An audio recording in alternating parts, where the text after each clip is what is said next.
Hi and welcome back to Mallus palette. ഞാനിത് prepare ചെയ്യാൻ പോകുന്നത് ഒരു ഒത്തൻറ്റിക് കേരള ഡിഷാണ്. എല്ലാവർക്കും അറിയാവുന്ന, എല്ലാവർക്കും ഇഷ്ടമുള്ള കപ്പ ബിരിയാണി, എല്ലും കപ്പ, കപ്പ ഇറച്ചി എന്നൊക്കെ ഇതിന് പറയും.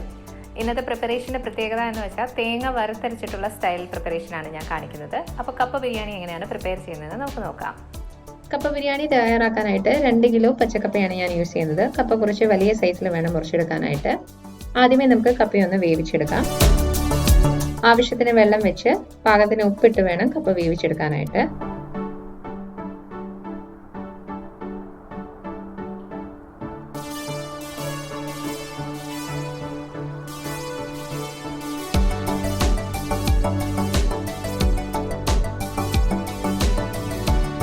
കപ്പ വേവിക്കുമ്പോൾ ശ്രദ്ധിക്കേണ്ട ഒരു കാര്യം എന്ന് വെച്ച് കഴിഞ്ഞാൽ ഇത് അധികം വെന്ത് പോകാതെ വേണം നമ്മൾ വാങ്ങാനായിട്ട്. അല്ലെങ്കിൽ കപ്പ ബിരിയാണി ആക്കി എടുക്കുമ്പോൾ ഭയങ്കരമായിട്ട് കുഴഞ്ഞു പോകും.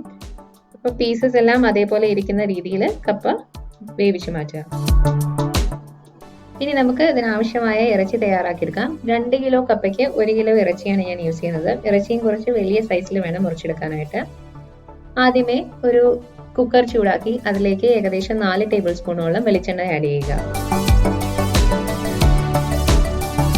വെളിച്ചെണ്ണ നന്നായി ചൂടായതിനു ശേഷം ഒരു മീഡിയം സൈസ് സവാള ചെറുതായി അരിഞ്ഞത്, 1 കപ്പ് ചെറിയുള്ളി ഇവ കൂടി ആഡ് ചെയ്ത് കൊടുത്ത് നന്നായി വഴറ്റിയെടുക്കുക. ലോ ഫ്ലെയിമിൽ ഇട്ട് വേണം വഴറ്റിയെടുക്കാനായിട്ട്. ഉള്ളി അല്പം ഒന്ന് മൂത്ത് കഴിയുമ്പോൾ ഇതിലേക്ക് ഏകദേശം 2 ടേബിൾ സ്പൂണോളം ഇഞ്ചി വെളുത്തുള്ളി ചതച്ചത് ആഡ് ചെയ്ത് കൊടുക്കുക. പേസ്റ്റ് അല്ല ആഡ് ചെയ്യുന്നത്, ചതച്ചതാണ് ഇവിടെ ആഡ് ചെയ്യുന്നത്. ഇഞ്ചി വെളുത്തുള്ളി വഴറ്റിയതിനു ശേഷം ഇതിലേക്ക് 2 പച്ചമുളകാണ് ആഡ് ചെയ്ത് കൊടുക്കുന്നത്. നല്ല എരിവുള്ള മുളകാണെങ്കിൽ കുറച്ച് ആഡ് ചെയ്താൽ മതിയാകും. 1 തണ്ട് കറിവേപ്പില അതുകൂടി ചേർത്ത് നന്നായി വഴറ്റിയെടുക്കുക.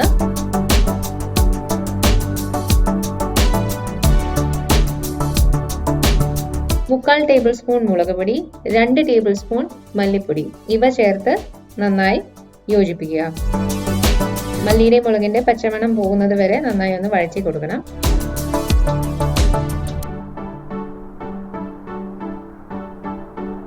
അതിനുശേഷം ഇതിലേക്ക് 1/4 ടേബിൾ സ്പൂണോളം മഞ്ഞൾപ്പൊടി കൂടി ആഡ് ചെയ്ത് കൊടുക്കുക. മസാലയെല്ലാം നന്നായി മൂത്തതിന് ശേഷം നമ്മൾ ഇനി ഇതിലേക്ക് കുറച്ച് ഹോൾ സ്പൈസസ് ആണ് ആഡ് ചെയ്യുന്നത്. 3 കഷ്ണം ഗ്രാമ്പൂ, 1 ഏലക്ക, അല്പം ജാതിപത്രി, അല്പം കറുവപ്പട്ട, ഏകദേശം 2 ടേബിൾ സ്പൂണോളം പെരിഞ്ജീരകം ഇവ കൂടി ആഡ് ചെയ്ത് കൊടുത്ത് നന്നായി വഴറ്റിയെടുക്കുക.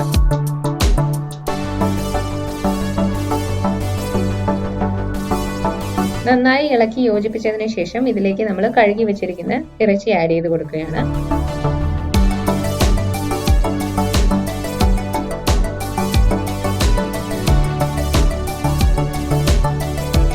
മസാല ഇറച്ചിയിൽ നന്നായി കോട്ട് ചെയ്യുന്ന വിധം ഒന്ന് മിക്സ് ചെയ്ത് കൊടുക്കുക.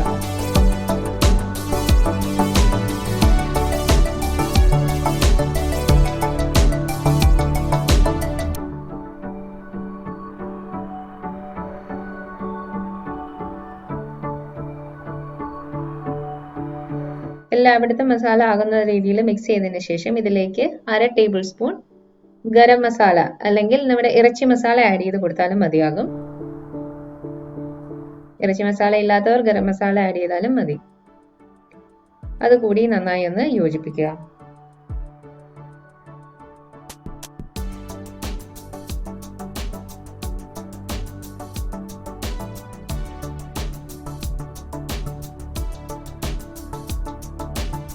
ഇതിലേക്ക് 2 എടനയിലയാണ് ഞാൻ മുറിച്ച് ചേർത്തിരിക്കുന്നത്. എടനയില ഇല്ലാത്തവർ ബേ ലീഫ് ചേർത്താലും മതിയാകും. ഇത് ഫ്രഷ് എടനയില ഉള്ളത് കാരണമാണ് ഞാൻ എടനയില ചേർത്തത്. ആവശ്യത്തിന് ഉപ്പ് ചേർത്ത് കൊടുത്ത് ഇളക്കുക.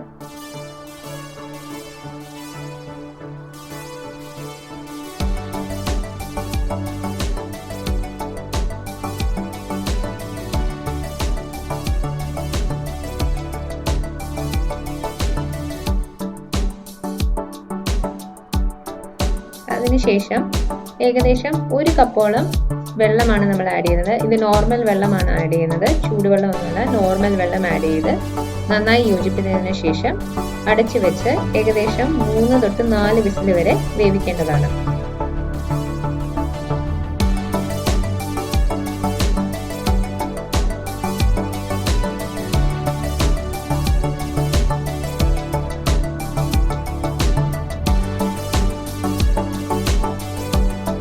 ഇറച്ചി വെന്ത് വരുമ്പോഴത്തേക്കും കപ്പ ബിരിയാണിക്ക് ആവശ്യമുള്ള തേങ്ങ നമുക്ക് വറുത്തെടുക്കാം. അതിനായിട്ട് ഒരു പാൻ ചൂടാക്കി അതിലേക്ക് ഏകദേശം 2 ടേബിൾ സ്പൂണോളം വെളിച്ചെണ്ണ ആഡ് ചെയ്യുക. 1 കപ്പ് ചിരകിയ തേങ്ങ ആഡ് ചെയ്ത് വറുത്തെടുക്കാം. വളരെ ലോ ഫ്ലെയിമിലിട്ട് വേണം തേങ്ങ മൂപ്പിച്ചെടുക്കാനായിട്ട്. അല്പം ഒന്ന് നിറം മങ്ങി കഴിയുമ്പോഴത്തേക്കും 1 തണ്ട് കറിവേപ്പില ആഡ് ചെയ്യുക. നന്നായി ബ്രൗൺ ആയതിനു ശേഷം ഞാൻ ഇതിലേക്ക് ഒരു ഇടനേല കൂടി ആഡ് ചെയ്യുന്നുണ്ട്.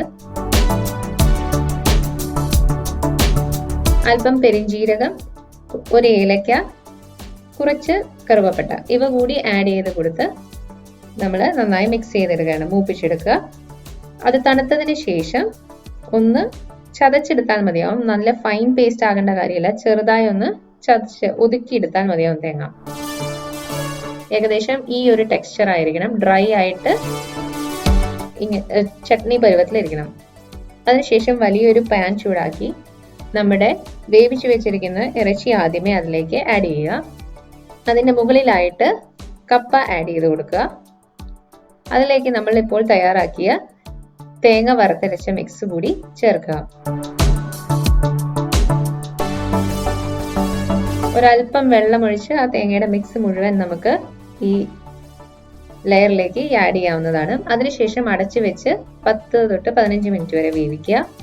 ഇറച്ചിയിലെ വെള്ളമെല്ലാം പറ്റിയതിന് ശേഷം തീ ഓഫ് ചെയ്ത് മിക്സ് ചെയ്ത് എടുക്കാവുന്നതാണ്. കപ്പ ഉടഞ്ഞു പോകാത്ത രീതിയിൽ വേണം മിക്സ് ചെയ്തെടുക്കാനായിട്ട്.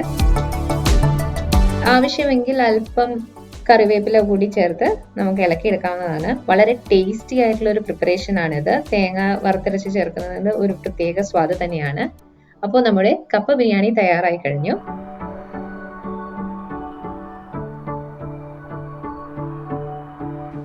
അപ്പോൾ കപ്പ ബിരിയാണി എങ്ങനെയാണ് പ്രിപ്പയർ ചെയ്യുന്നതെന്ന് എല്ലാവരും കണ്ടല്ലോ. വളരെ ഒത്തൻറ്റിക് ആയിട്ടുള്ള ഒരു സ്റ്റൈലാണിത്. അധികം ആരും യൂസ് ചെയ്യാത്തൊരു സ്റ്റൈലാണ്. കുട്ടികളായാലും വലിയവരായാലും ഒരേപോലെ എൻജോയ് ചെയ്യുന്ന ഒരു ഡിഷാണിത്.